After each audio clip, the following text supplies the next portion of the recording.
Thank you. We start the call. Good evening, ladies and gentlemen. I am Kushal Maheshwari, Head of Investor Relations, and on behalf of IndiaMART InterMESH Limited, I welcome you all to the company's Q4 and FY23 earnings webinar. As a reminder, all participant lines will be in listen-only mode, and there will be an opportunity for you to ask questions after the presentation concludes.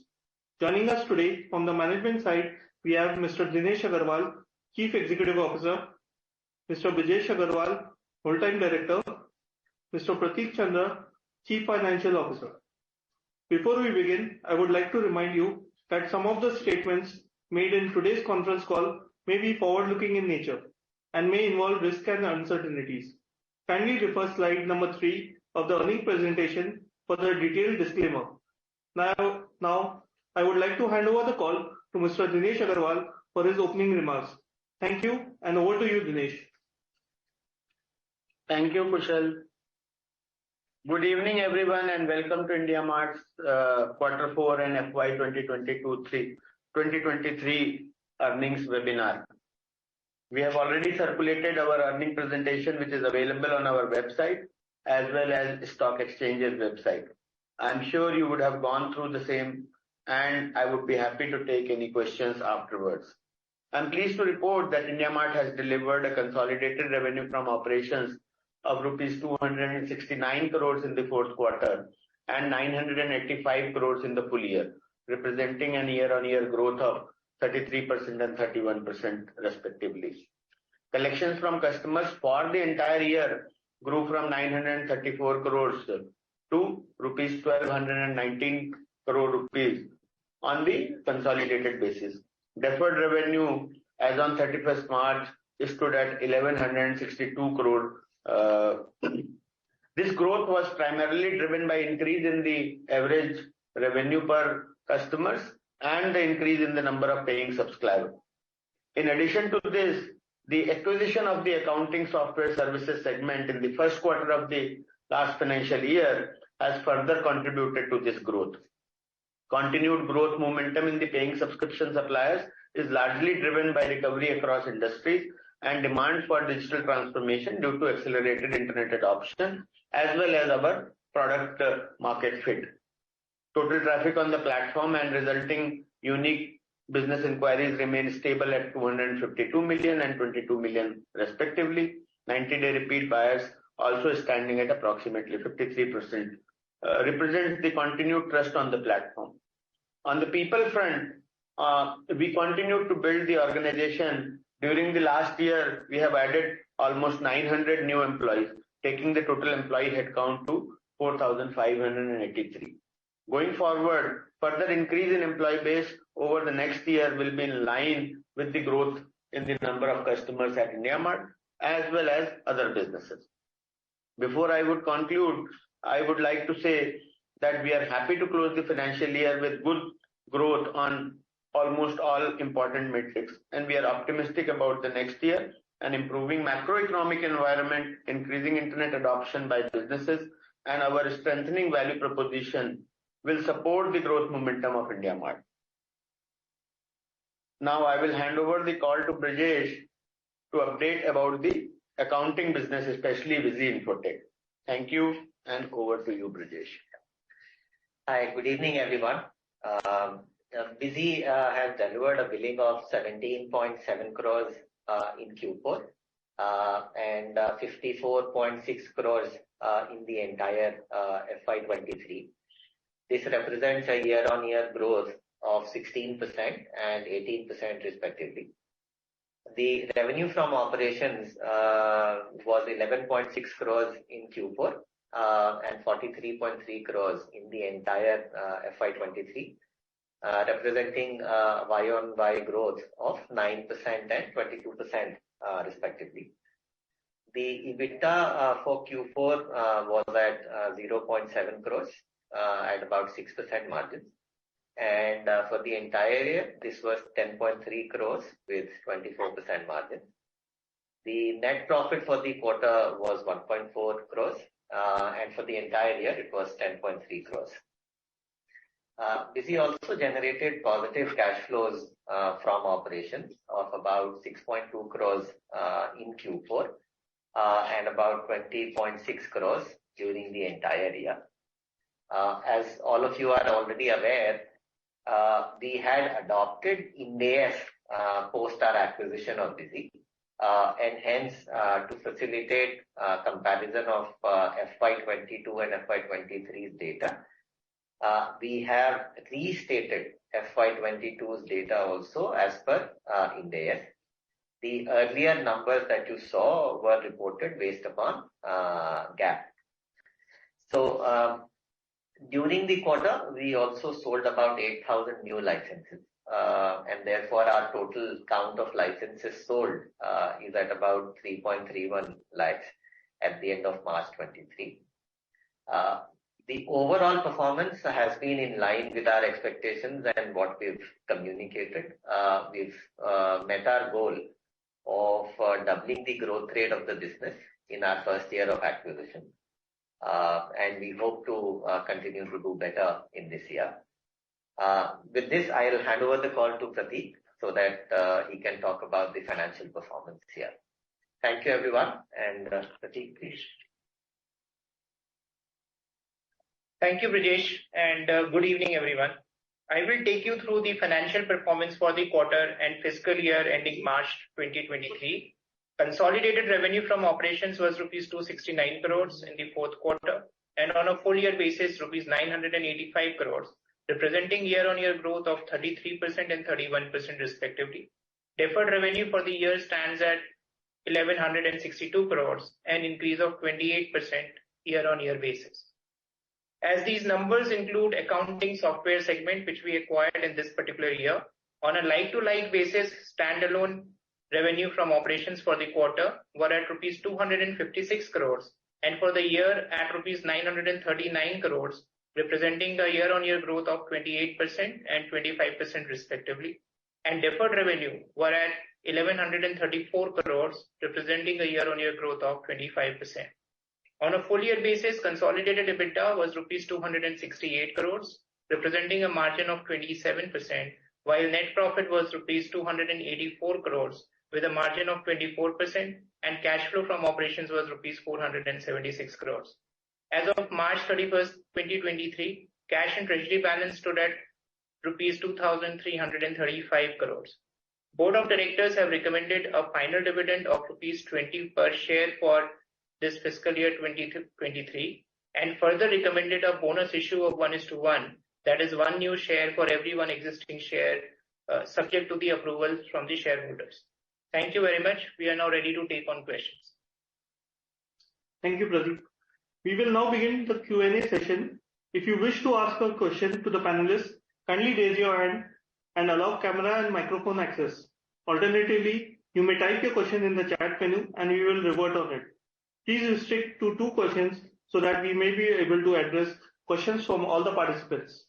We will wait for a couple of seconds while the question queue assembles.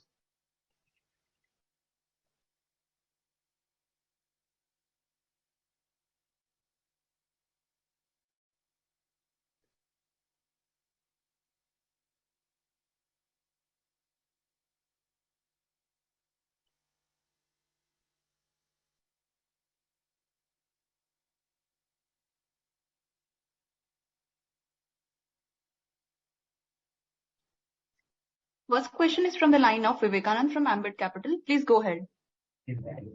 Hi, thank you so much for the opportunity. My 2 questions. So the first one is on the collection. What we have seen is for the standalone business, the collection growth has been accelerating in the last 3 quarters, and it's now 26% year on year. So just wanted to understand how to think about collections here, and I understand that fourth quarter has a lot of renewals. So could you please help us understand the way the renewals have moved from your top 1%, top 10% versus the overall customer base? So that's question number 1.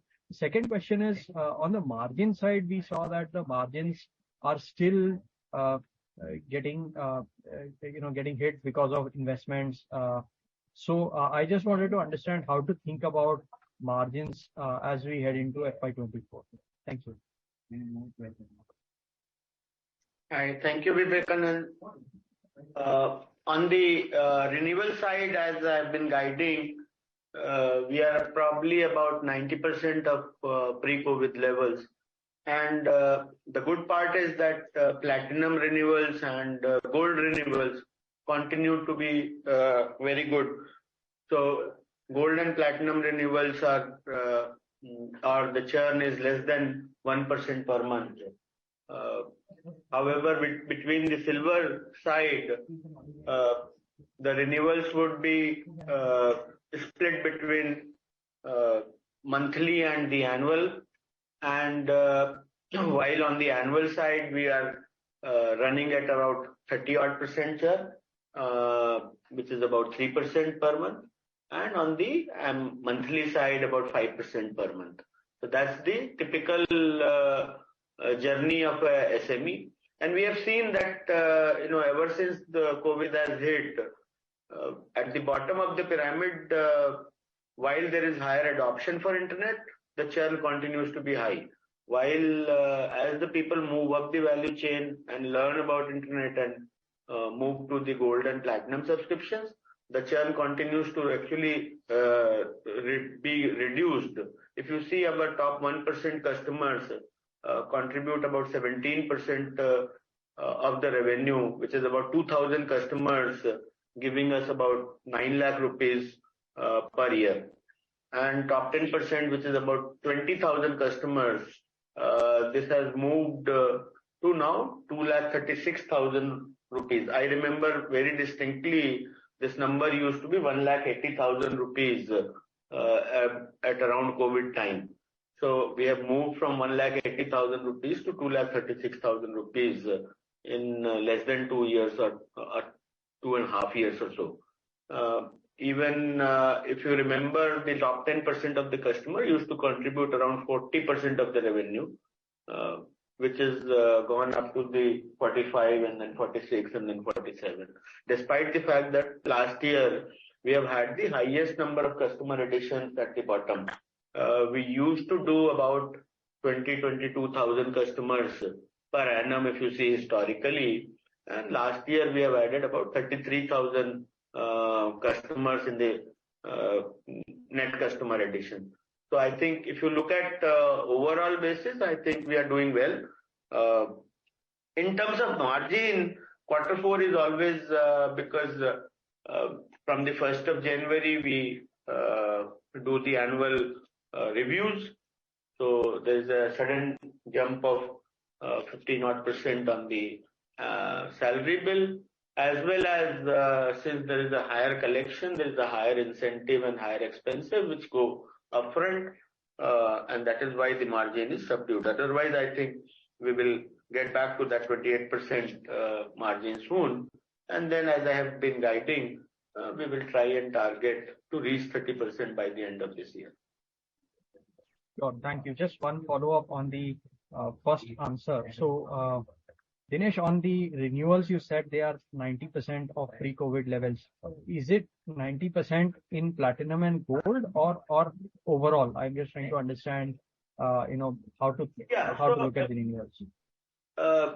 Platinum and gold is, I think it's all recovered well, more or less same as pre-COVID level. It is only the silver. It is only the silver customers where, if you remember correctly, pre-COVID silver annual and multi-year renewals, we had gone to the best ever level of about 24%. Now we are still, at least 10% higher, 34%. Similarly, on the monthly side, we had gone to best ever of about 5% or 4% monthly. Now that is again trending at 5%. So these are the two differences that you can see at the silver level. On the gold and platinum, we are, I think, by and large best ever or near best ever. Okay, last one on the renewals, top 1% disclosure that you've been doing for the last 4 quarters. So here we have seen that your top 1% ARPU has gone up from 790,000 to almost 880,000. So is this a result of price hikes or higher usage? How to think about this? We haven't done any major price hikes in the platinum. What happens, people buy more city category combinations, and that is what is bringing this change. So people are probably using more city category combinations in the platinum, and also as I said, as people get to gold and platinum, they get more comfortable on how to spend money and how to. So I think that is why you are seeing, but top 1% ARPU on a quarter-on-quarter basis is no indication of any significant movement here or there. You should look at them more on a yearly basis. I would say on a 3-year basis how things are trending. Great, thank you. I'll rejoin the queue.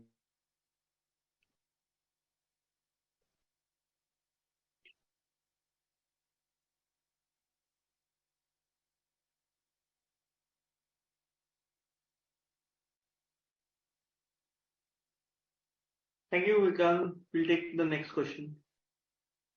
Thank you. Next in queue is Anmol Garg from DAM Capital. Please go ahead with your question, Anmol. Yeah, hi. Thanks for the opportunity. So I had a couple of questions. Firstly, wanted to understand if you can highlight some. So among our investee companies, it's been almost a year since we acquired them. So if you can help me understand that, how have IndiaMART helped them scale up by providing by cross-selling them through our sales team, or by providing them access to our supplier base. If you can help me understand that, how that has happened. So you will see in our related party disclosure, we are working closely now with Vyapar for almost 18 months or maybe 2 years now. Whereas with every new customer onboarded at IndiaMART, we give them an option of free trial of Vyapar anywhere between 6 months. Earlier it used to be 1 year, and now it has been reduced to 6 months. And that helps Vyapar acquire a good number of customers every month. So that is one we definitely do. On the busy side, I think we are still, first year I didn't want to touch too much in and wanted busy to be digested well. And now I think we will do some more possibilities of, cross data selling and things like that. And on other businesses, Mobisy is the only bigger business where there is enough size. Apart from that, M1 Exchange, we have tried doing few things, not yet something not yet to be, good enough to be talked about. And all other businesses are very, very small. We haven't yet done any cross-selling together. But we do a lot of, mentoring to them through our board meetings and through our monthly and quarterly interactions, as well as what kind of MIS do we maintain, what kind of board meeting practices do we follow, because these are early stage startups and they need to be nurtured and mentored properly. One more thing is on the Monotoro industry buying side, I think we have started to do some experiment, but those are very, very early. And I think because they have started to advertise on IndiaMART, get some buy leads and RFQs, and then call their customer base and try to sell. We have also tried to do some deeper integration where their products could be visible on IndiaMART, but those are very, very early today. Right. Thanks, Dinesh. Just a follow-up on the same. So, do we provide access of our supplier database to these companies? Our supplier database anyway is openly there on the website, all of our supplier database. So it's an openly there on the website. And if we provide any service to anybody, it has to be completely on the arm's length basis. Whether it is any kind of an advertising, whether it is any kind of a email marketing, or whether any kind of cross-selling. So everything has to be on purely arm's length basis. Sure. And secondly, from my side, is that just wanted to understand if there has been any change in the duration of collections to revenue conversions. As earlier that we have highlighted that we have been moving more towards monthly customers. So from that perspective, has there been any change from collections, how the collections are getting converted to revenue? Yeah, Kushal, can you open that slide where there is the 81% of deferred revenue to? No change actually, if you really see, I mean 64%, 63% is, but no change. Okay, sure. I'll join back in the queue.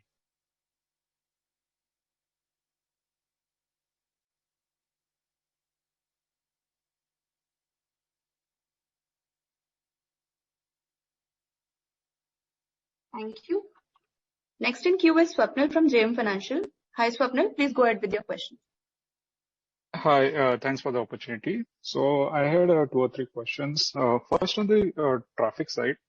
So for the last 3-4 quarters, we have seen that the numbers have been quite kind of flattish. I understand that initially there was the impact of COVID, but now even in 4Q, the things have not improved significantly. So do you think like if the traffic trends do not improve, say in the next 2-3 quarters, there could be a challenge on the supplier side additions also?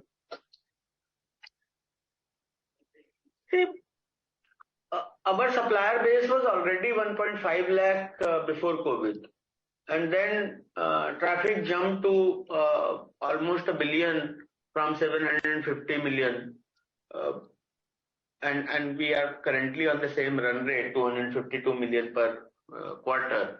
So traffic has gone up by 33%, and it is only very recently that we have added some 50,000 suppliers. So I don't think, and it's one follows the other, because traffic is coming because there are enough suppliers, and suppliers are coming because there are enough buyers. So now that we have added these 50,000-60,000 suppliers, I'm sure in times to come the traffic should further improve. Also, the relevancy of matchmaking has improved, is consistently improving, and that is reflected in our upsell towards gold and platinum, as well as improving renewals in the matchmaking also. So if you see unique buyer to supplier, unique buyer to the total inquiries, during the COVID we had almost opened it up because we didn't have suppliers, and we wanted every buyer to be served. But now we have done a lot of intelligence on the classification of buyer and classification of suppliers and products, plus how to do intelligent matchmaking. If you type words like Hindi English mix or Hindi written in Roman, or those things are also recognized. So I think our effectiveness is improving. So it is not the number of inquiries that will drive. So I was expecting the traffic to be actually stabilizing, because if the entire traffic which went up because of the medicine demand and because of the safety products demand could have died down by now, and still the traffic is pretty much maintained. So that is because of the supplier base addition. So I'm not worried in the short run. Yes, if the traffic does not increase even after a year or two, then yes, obviously we will need to worry about it. Right. Thanks for answering that in detail.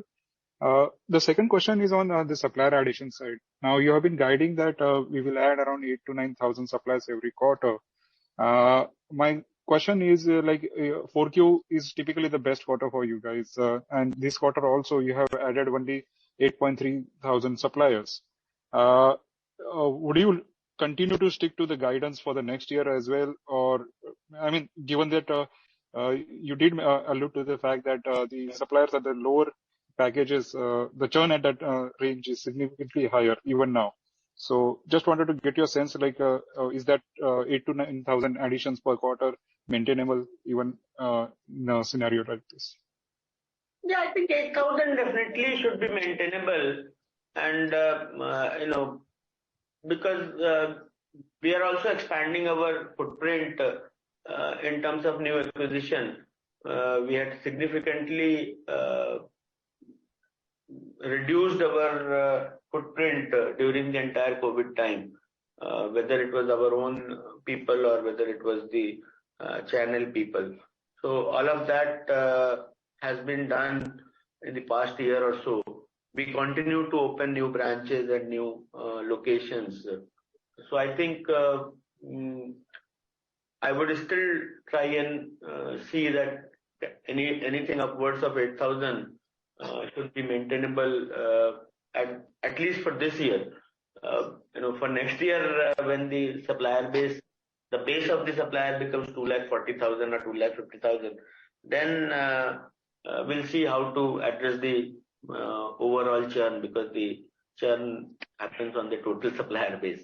But I think this year we will try and maintain 8,000 plus for sure. Perfect. And just one last question on Busy integration. Now, you did allude to the fact that the growth in the business has doubled. My question is more on the margin side, because last year your margins were skewed because 1Q being at around 42%, if I'm not wrong. But rest of the year, the margins were pretty lower than your company average. So how are we trying to bring in incremental growth and maybe cross sales and all? And secondly, what are our targets for margin improvement in Busy? It's been more than 12 months, so I think we should be fairly be able to have some visibility on that side. Yes, on the margin side, I can guide you, because we have no targets on the margin side on the Busy. We have acquired this business by investing 500 crore rupees, and I think our guidance to the Busy management and Brijesh and everybody is that don't lose money, but don't worry about 5 crores versus 3 crores versus 7 crores.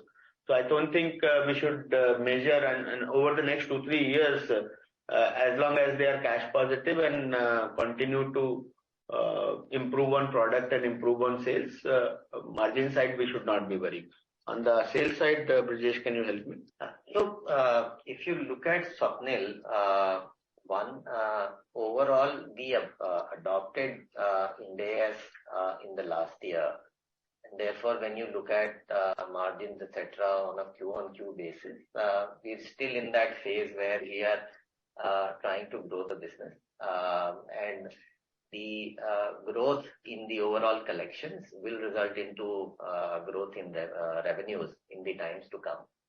We have made investments behind people specifically, so our team costs, our customer support costs have all gone up. But we've also been able to see, we've been able to double the overall growth in the billings in this year alone. Going forward, we are confident of improving upon this growth rate even this year also. So our principal focus is on looking at those under-penetrated geographies where we are still not present significantly. We will continue to, spend behind building our strength in sales and distribution across all of this. I am sure that with more sales coming in, with higher growth rates being achieved on the billing side of it, we should really go ahead and be able to achieve our overall objective of building up a valuable business behind which we invested this 500 crore. Thanks, Brijesh. Just to add, Brijesh, please highlight on the how we are going to be the first desktop company to have a native mobile version. Yeah. No other desktop accounting software has a native mobile version. In fact, as we talk about this, let me just also share with everyone a couple of things which are beyond these numbers that we are able to see.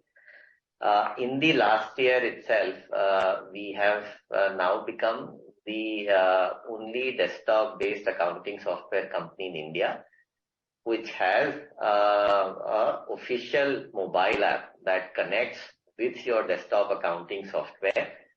Now, using this mobile app, you would be able to view data which is residing in your desktop online. You would also be able to look at different kinds of reports that are available. And the users will also be able to now create quotations, sales orders, invoices, and receipts in the mobile app, which will again sync back to the desktop. So this was launched in February 23 itself, and we think this is going to become a significant driver of customer actually looking at Busy over the other competing products. Number two, in this entire year, if you also see, we've now become the only company worldwide, in fact, in the accounting SaaS space, which offers 24/7 customer support.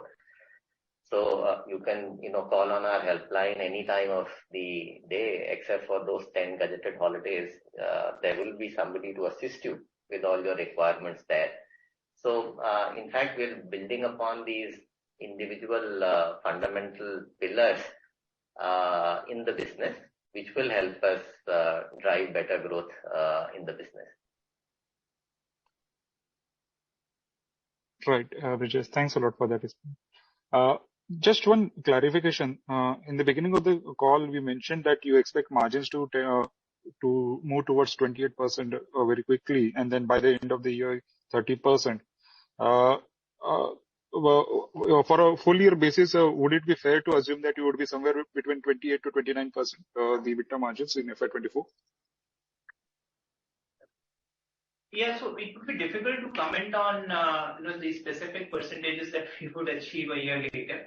But our endeavor is, if you see in this particular year, the margin primarily declined because we were in a growth investment phase. In fact, we were catching up on the investments that we haven't made in the previous few years. Going forward, we expect that we would be adding manpower in line with our customer growth. So certainly, given the growth in the revenues, the expenses will also, go up in proportion to that. So certainly, from here on, you would start seeing the margin improvements for sure. Whether it happens 1%, 2% depends upon as to what the revenues are and what the expenses are in that quarter. Sure. So thanks a lot, guys, for taking my questions. Thank you.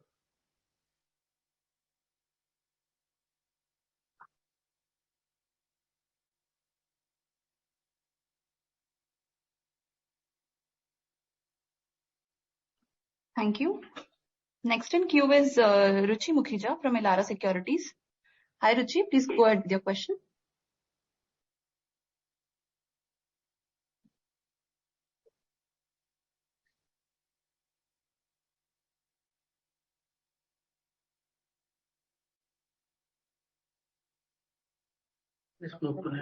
Hi.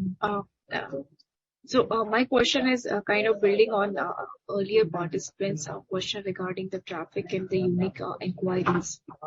So here, if you look at the ratio of total inquiries delivered to unique inquiries have changed the direction. It's been increasing for last 3 quarters.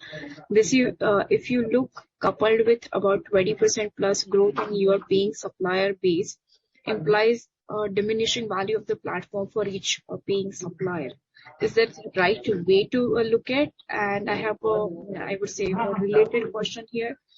Pre-pandemic, this ratio of your total inquiries delivered to unique has reached a top of about 6.4. Is that optimal, or is that I would say a peak ratio where one need to get worried about the traffic metrics? Hi, Ruchi. I've already answered that the same thing. As the effectiveness is increasing, our target is to bring this unique inquiry to the inquiry delivered to about 5 or less than 5, maybe 4.9. We continue to make small changes, and that is why you see currently between 5.5 plus minus 10% or so quarter on quarter. But our target is to bring it to less than 5 because there's a relevancy and competition go hand in hand. As the relevancy increases and supplier responsiveness increases, if you do excessive matchmaking, the competition can play counterproductive to the relevancy. That is why over a long period of time, in fact, it should rather trend down to maybe 4 because the important part is to measure what is the buyer conversion on the platform. If the buyer came and gave one inquiry, and what is his probability of actually buying it from the supplier who was introduced to him through the platform, either by he himself called or by way of RFQ. And that number has been slowly going up. Actually, it fell down a little bit during the COVID, both the waves, but it has been slowly going up. We believe that at the buyer level, if we can get to almost 50% conversions, where every buyer who comes and inquires on the platform, every other buyer ends up purchasing from the platform, that should rather solve this whole problem. And that would also be improve the traffic also, because they will tend to come more often for their other requirements as their fulfillment ratios goes up. As of now, based upon the sample that we do or the feedbacks that we receive, we believe the buyer conversion is anywhere between 30% to 40%. And we continue to measure that. It fluctuates because the measurement is only based upon the feedback of the buyers through email. As we get closer to the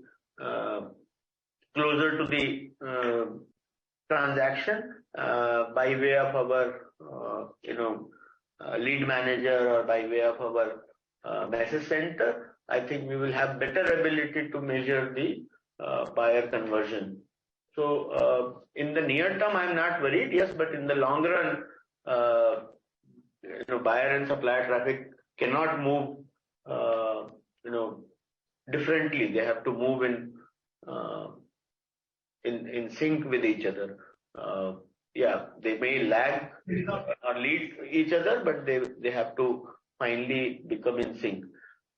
In the past also, if you see, the buyer traffic has taken a jump,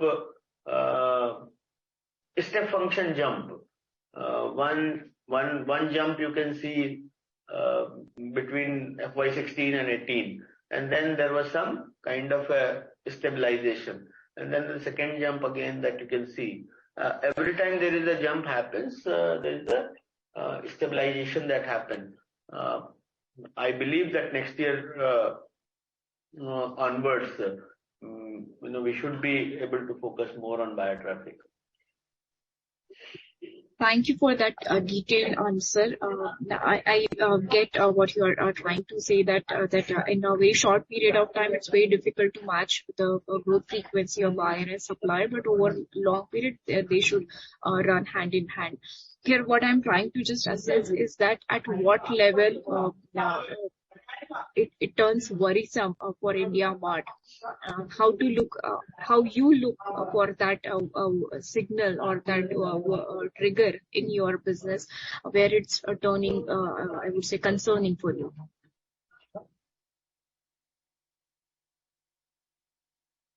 If I can,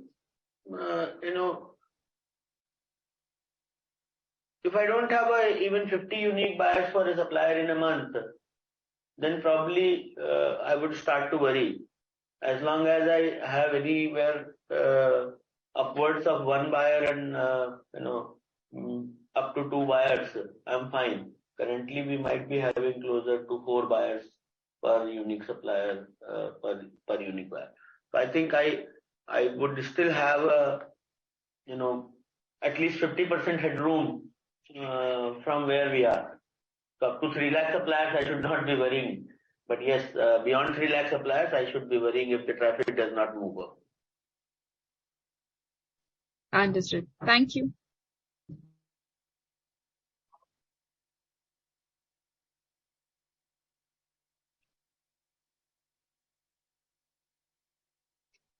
Thank you. Next in queue is Nikhil Chaudhary from Nuvama. Please go ahead with your question, Nikhil.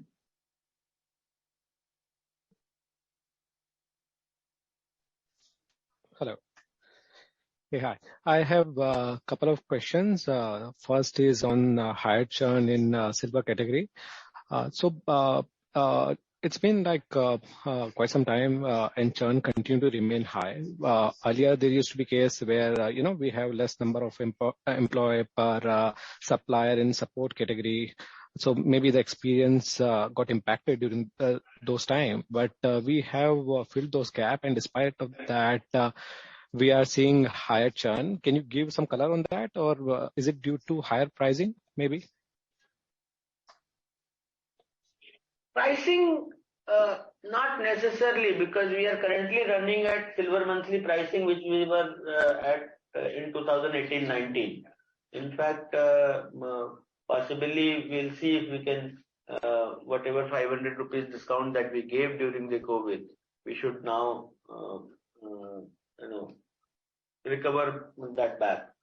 So I don't think the pricing is a problem. The problem is how many suppliers can make use of the platform and how many suppliers don't find it useful. And it's anybody's guess how much of that is a platform problem versus people problem versus process problem and versus SME's own problem. You are right.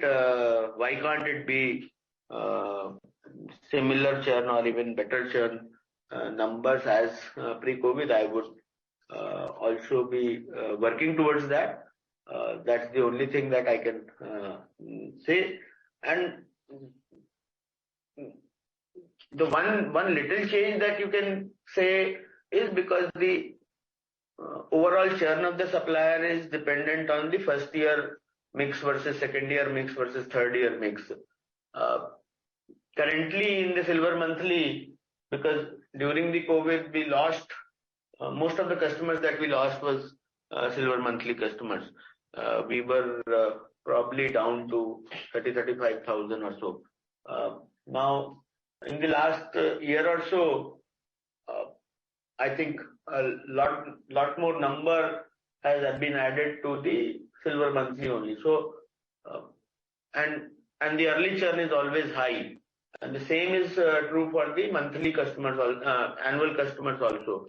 So last year we acquired so many customers which are coming up for renewal. So once the mix improves, then also we can probably look at improvement. Another thing could be many of the customers who signed up during 21-22, they were changing their businesses because their current business was changed and they moved to a different business. Some of them are coming up for renewal and they might have changed their business line or and that is the precise reason initially we thought that we need to have all the support system back and all the field support system back. And that is why we went aggressive on hiring. Because if we are not able to take care of customers, there's no point acquiring more customers. I think the good part is that the upsell to the gold and ARPU in the platinum continues to increase, and which gives me confidence in the platform, that the platform continues to work for people who are willing to spend time and energy on the platform. It might also be possible that a lot of people that we have hired in the servicing department are quite new, and they are still on the field doing hands-on training, and some of that might also improve in times to come. Hope that answers. Sure, sir. Very detailed answer. I think I have one follow-up related to what you mentioned about geographic expansion. We also read on the news that you expanded into Tamil Nadu, some cities in Tamil Nadu, Pondicherry, and also some other tier 2 and 3 cities. So how is the initial response? And can we say that a good part of most of your paying subscriber addition is coming from this geographic expansion, while more or less your existing geography paying addition is broadly flat? Any color on that? Are you talking about IndiaMART or Busy? IndiaMART as well. So IndiaMART was always there in Tamil Nadu. I mean, so we have expanded to many tier 2 and tier 3 cities. Yes. Now we are present in places where we could not have ever had a proper full-fledged branch, but we have a channel presence through channel partner. But we have increased our presence back into the main metro cities also. There is a slide which tells you the I think the paid customer breakup in the tier 1, tier 2, and tier 3, and that doesn't change much. Paying subscription suppliers, I think it was 56% in metro cities. Now it is 54%. So not much has changed. Yes, because we have gone to tier 3 through channel partners, so the market which was totally untouched for us or totally being served on the telephone is now probably has gained 1 or 2% there. But I don't think much has changed there. Sure, sir. Thank you so much.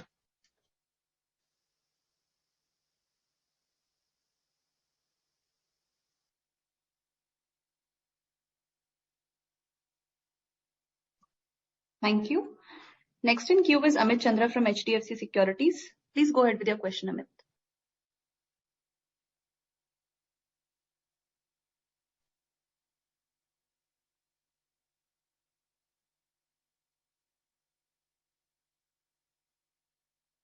Hello.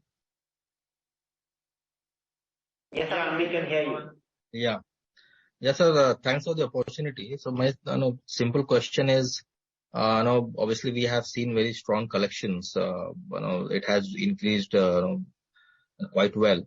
So what factors you attribute to that? So maybe you can expand more upon the channel partners, because is it coming from higher sales from channel partners, or you attribute it to a lot to the sales efficiency, or the aggressive sales investment that we have done, or is it the existing suppliers are doing more, are actually going up the pyramid or subscribing to more, longer term contracts, or more monthly suppliers are getting converted to, the platinum category.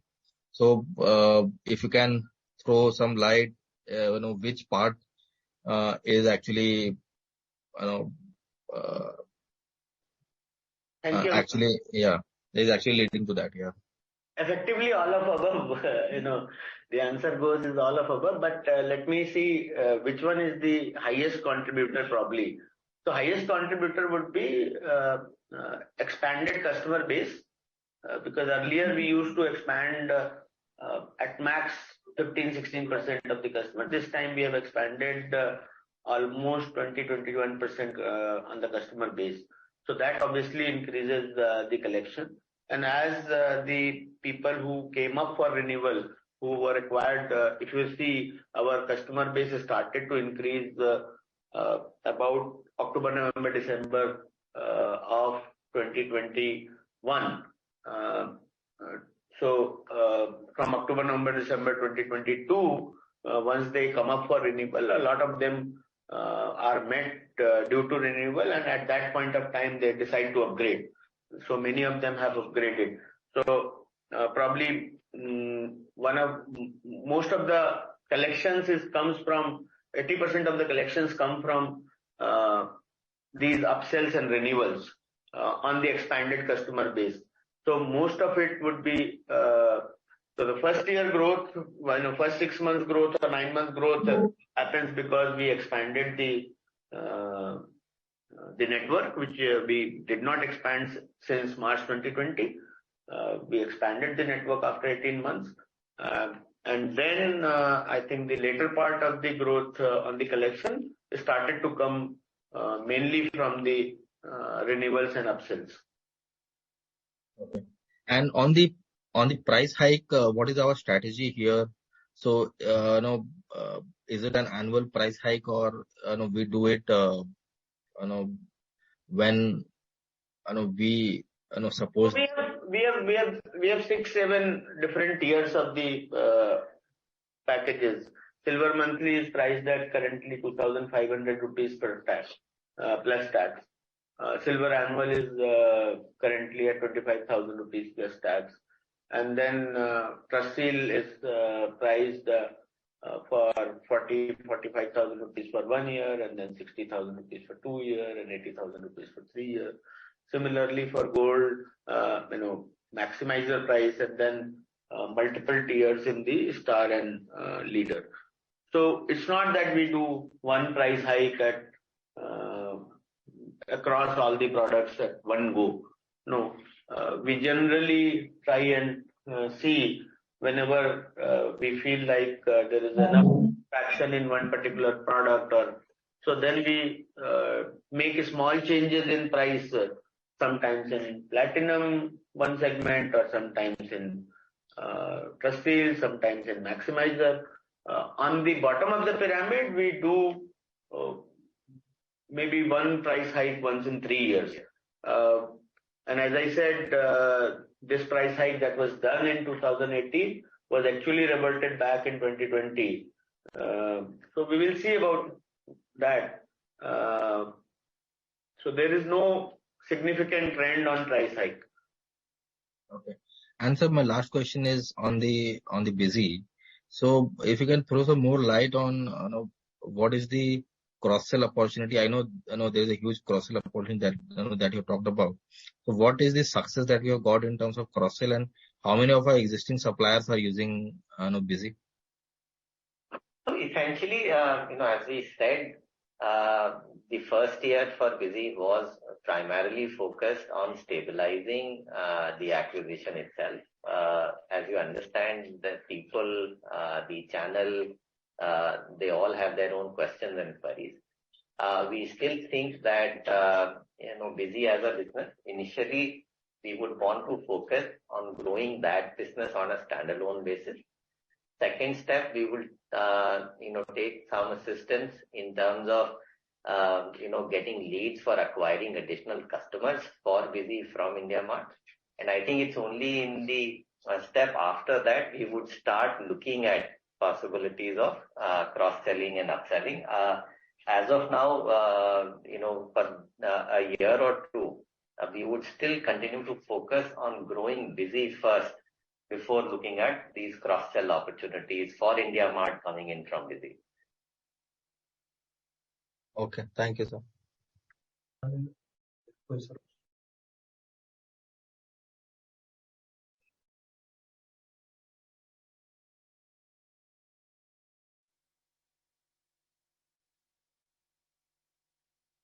Thank you. Next in queue is Sarang Sanal from RW Investment Advisors. Please go ahead with your question, Sarang. Hi. Good evening. Am I audible? Yes, you are.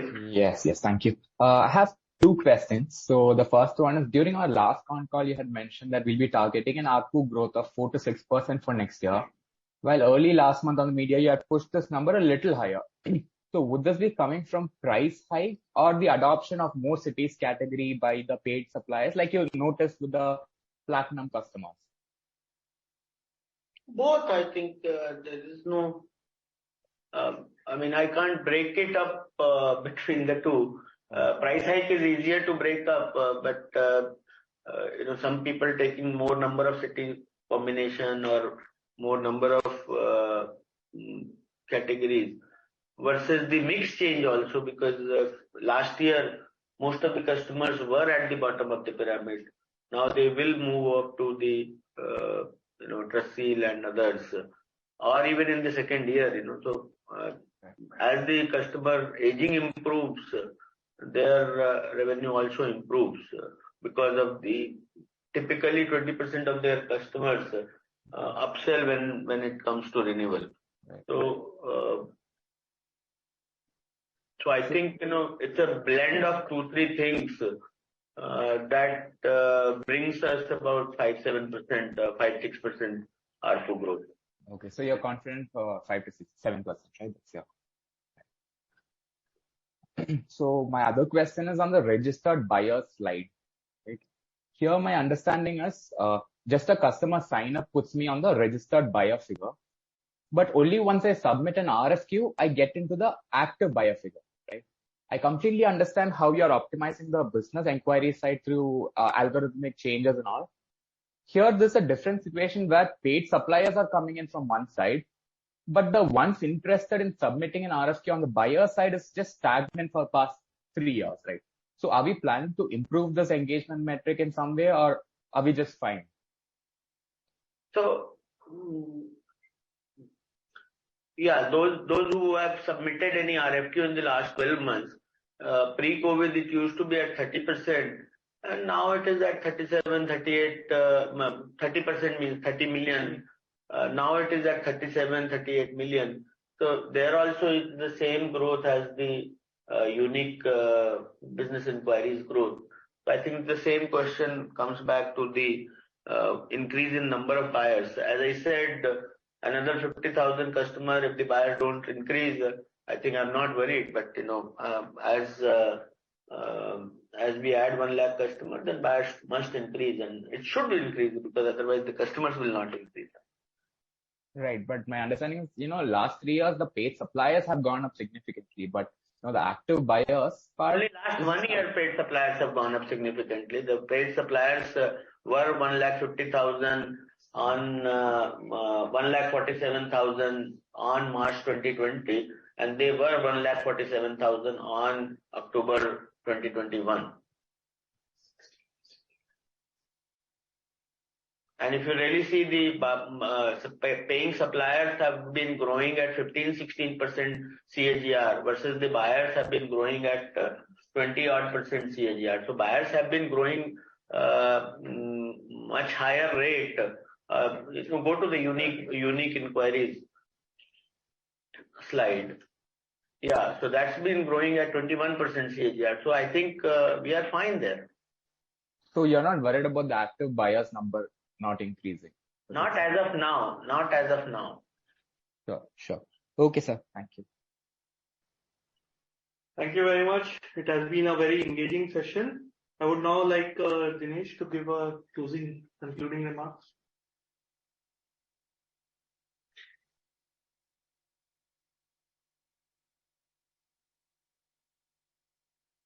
Thank you, ladies and gentlemen, for joining our Q4 and FY23 conference call. We have tried to address your queries in the time available. If you still have questions, please feel free to contact with our investor relations team.